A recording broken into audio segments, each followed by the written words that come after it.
세상에는 많은 종류의 종교가 있지만 유일하신 하나님을 믿는 종교는 세 종류가 있습니다.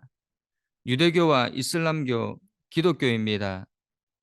이 세 종교의 공통점은 모두 구약 성경을 중요한 경전으로 한다는 것입니다. 구약 성경은 유일하신 하나님의 존재를 가르치고 있습니다. 이 구약 성경에 계시가 없었다면 우리는 한 분이신 하나님의 존재를 믿기 어려웠을 것입니다.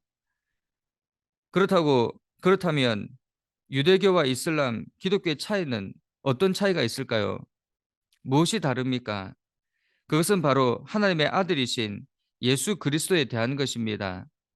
유대교와 이슬람교는 예수님을 선지자 중 하나로 받아들입니다. 그러나 그를 하나님의 아들로는 인정하지도 믿지도 않습니다.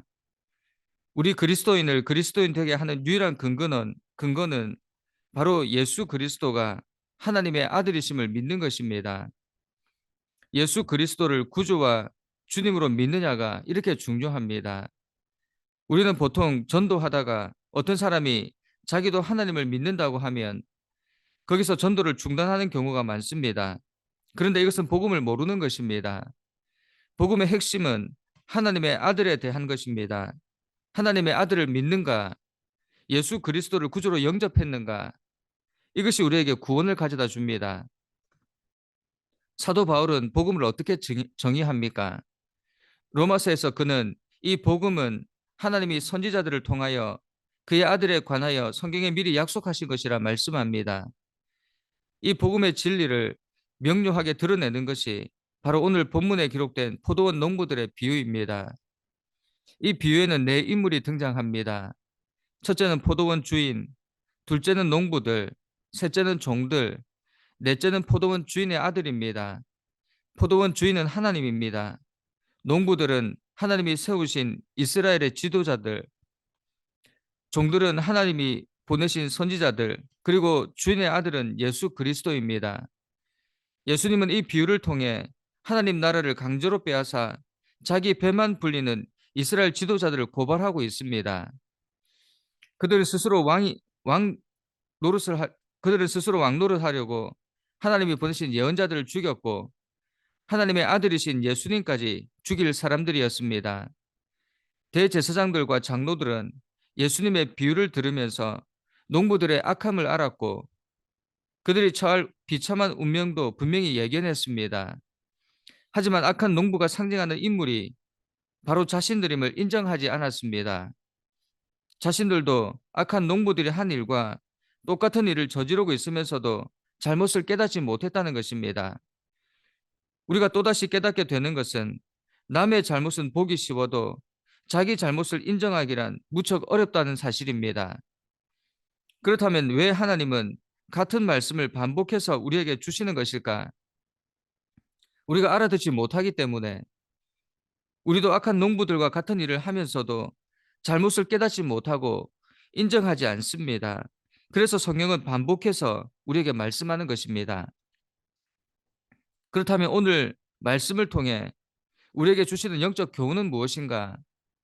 먼저 우리는 농부라는 사실입니다. 농부는 주인이 아닙니다. 주인이 되려고 해서도 안 됩니다. 주인의 소유를 관리하는 청지기입니다. 33절을 보면 집주인이 포도원을 농부들에게 새로 주고 타국에 갖다 말씀합니다. 새로 주었다는 것은 빌려 주었다는 것입니다. 임시로 맡겼다는 것입니다. 맡은 자들은 열심히 일해서 주인의 몫은 주인에게 돌려주어야 합니다. 그들이 맡은 포도원은 주인의 것이지 그들의 것이 아닙니다. 그들은 열매를 많이 거두어 주인에게 돌려주면 되는 것입니다. 그런데 그들은 주인이 되려고 했습니다. 주인이 열매를 받으려고 종들을 보내자 농부들이 어떻게 합니까? 종들을 잡아 때리고 죽이고 돌로 쳤다 성경은 기록합니다. 그래서 주인은 다시 다른 종들을 더 많이 보냈습니다. 그런데 그들도 처음과 마찬가지로 때리고 죽이고 돌로 쳤습니다. 그러자 주인은 아들을 보내기로 작정합니다.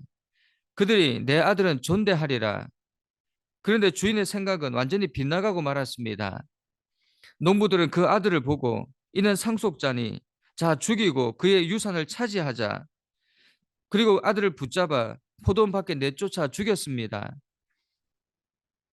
여러분, 그런다고 그 포도원이 그들의 소유가 되었습니까? 예수님의 질문은 이런 것입니다. 그러면 포도원 주인이 올 때 그 농부들을 어떻게 하겠느냐?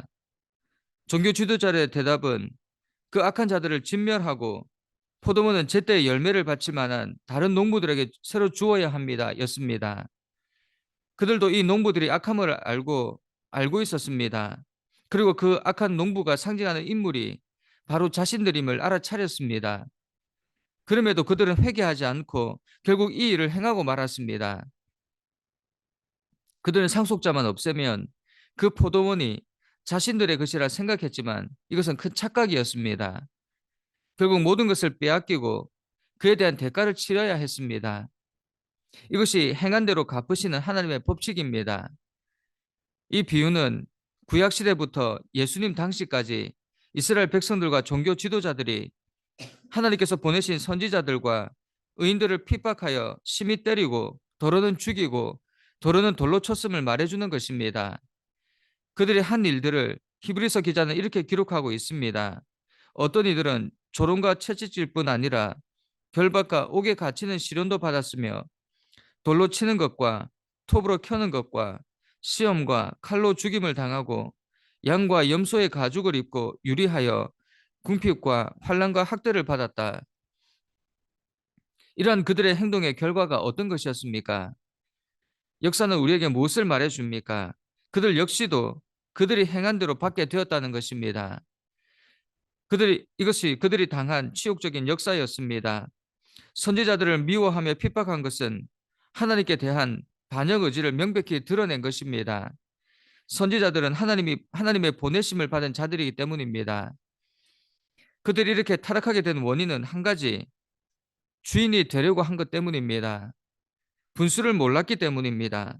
농부로서 자신들을 써주신 하나님의 은혜도 모르고 날뛰다가 결국 받은 은혜도 모조리 빼앗기고 도리어 자신들이 진멸당하게 되었다는 것입니다. 교회도 마찬가지입니다. 교회가 왜 이렇게 핍박받습니까? 사람들에게 왜 멸시당합니까? 기독교 역사 가운데 의롭고 경건한 자들을 교회가 주의 이름으로 얼마나 박해했습니까? 핍박했습니까? 교회도 타락하면 하나님의 사람들, 경건한 사람들을 핍박하고 죽이게 됩니다. 교회 결정이 항상 옳은 것이 아님을 증명하는 것입니다.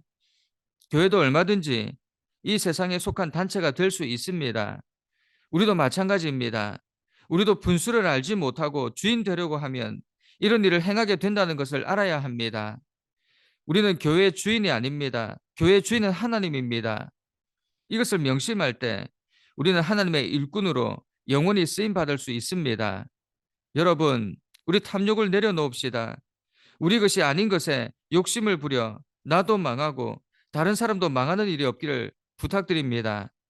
우리가 명심해야 하는 것은 우리의 의무를 소홀히 할 때 하나님은 우리에게 허락하신 모든 것을 도로 빼앗아 가실 수 있다는 것입니다.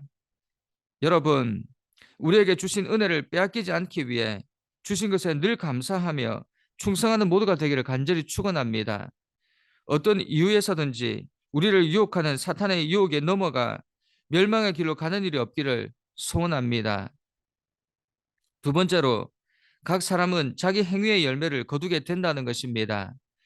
40절에서 예수님은 집주인이 올 때에 자기 종들과 아들을 죽인 농부들을 어떻게 하겠느냐 묻고 계십니다. 이것은 농부들에 대한 집주인의 심판을 염두에 두고 물으신 것입니다. 농부들이 집주인의 아들을 죽였다고 주인의 소유가 자신들의 것이 되었습니까?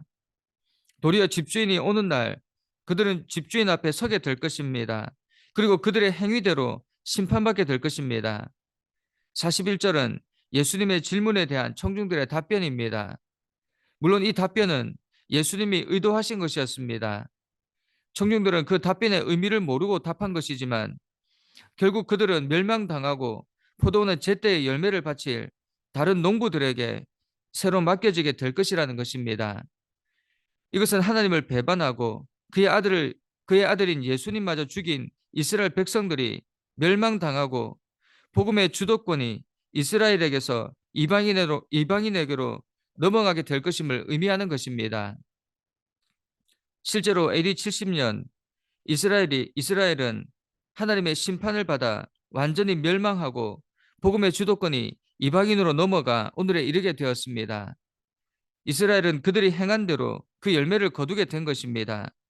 이와 같이 하나님은 각 사람에게 자기 행위의 열매를 거두게 하신다는 것입니다. 이것이 하나님의 공의이며 이 원칙에서 벗어난 사람은 단 한 사람도 없습니다. 갈라디아서를 보면 스스로 속이지 말라. 하나님은 업신여김을 받지 아니하시나니 사람이 무엇으로 심든지 그대로 거두리라. 다른 번역본을 보면 이렇게 기록되어 있습니다. 착각하지 마십시오. 어느 누구도 하나님을 속일 수 없습니다. 사람은 심은 대로 거두게 마련입니다. 다른 사람의 사정은 아랑곳하지 않고 하나님을 무시하고 이기심을 심는 사람은 잡초를 거둘 것입니다. 누구든지 자기가 생각하기에 옳은 대로 살려고 해서는 안 됩니다. 우리가 항상 잣대로 삼아야 하는 표준은 하나님께서 어떻게 보시는가 하는 것입니다. 잠언을 보면 사람의 행위가 자기 보기에는 모두 깨끗하여도 여호와는 심령을 감찰하신다 말씀합니다. 하나님께서 보실 때 인정받게 되는 삶의 비결은 하나밖에 없습니다. 바로 예수님 안에 거하는 것입니다. 예수님 안에 거할 때 우리의 삶에는 자연히 아버지께서 기뻐하시는 열매들이 열리게 될 것입니다. 여러분, 우리 주님 안에 거함으로 의의 열매를 맺고 거두기를 축원합니다. 그 열매를 들여 하나님을 기쁘게 하는 삶이 되기를 소원합니다. 우리 악한 농부의 모습을 보고 오늘 하루 우리의 신앙을 점검하는 모두가 되기를 간절히 소원합니다. 함께 기도하겠습니다. 사랑하는 하나님, 우리에게 맡기신 사명이 무엇이든지 감당하는 저희들 되기 원합니다. 혹 교만하여 하나님의 자리를 탐하다가 멸망하는 일 없도록 지혜를 허락하여 주옵소서. 우리에게 맡겨진 일 외에 욕심 부리지 않게 하시고 분수를 알고 사는 저희들 되게 하옵소서. 탐욕 때문에 하나님이 보내신 자들, 하나님의 아들이신 예수님마저도 헤아려 하는 악한 일에 우리를 내어주는 어리석은 자들이 되지 않도록 우리를 지키시고 다스려 주옵소서. 오늘 하루 무엇이 선한 일인지 분별하며 살게 하옵소서. 예수님의 이름으로 기도드립니다. 아멘.